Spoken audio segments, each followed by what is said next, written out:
Alors, c'est une question évidemment très importante.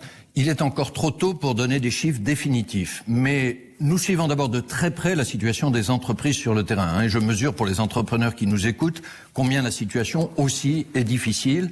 Nous sommes en train d'interroger ces jours-ci, Sonia Mabrouk, 8500 entreprises sur le terrain dans tous les secteurs. Et nous publierons le résultat mercredi prochain, 8 avril. Déjà, qu'est-ce que nous savons et qu'est-ce que nous ne savons pas sur les conséquences économiques? Ce que nous savons, c'est que chaque mois de confinement coûte à l'économie française environ 3% de PIB annuel. Voilà, c'était aussi des estimations de l'INSEE, François Villeroy de Galhau. Vous avez les mêmes. On a des estimations aujourd'hui assez convergentes aussi côté Banque de France et environ 2% de déficit public supplémentaire. Permettez-moi le environ parce que, encore une fois, il faut suivre les choses en temps réel.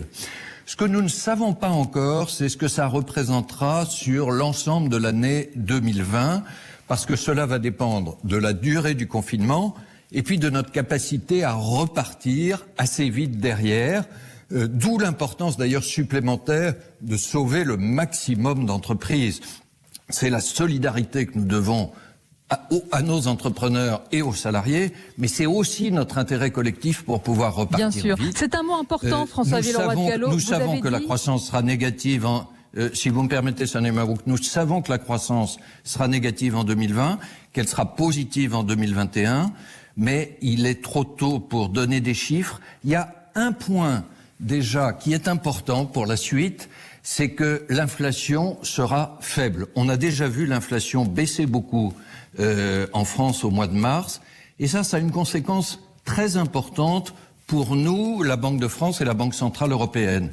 C'est que nous pourrons, compte tenu de l'inflation très basse, et nous devrons garder des taux d'intérêt très bas, ce qui contribuera à soutenir la croissance et qui facilitera le financement des dettes supplémentaires dont je parlais.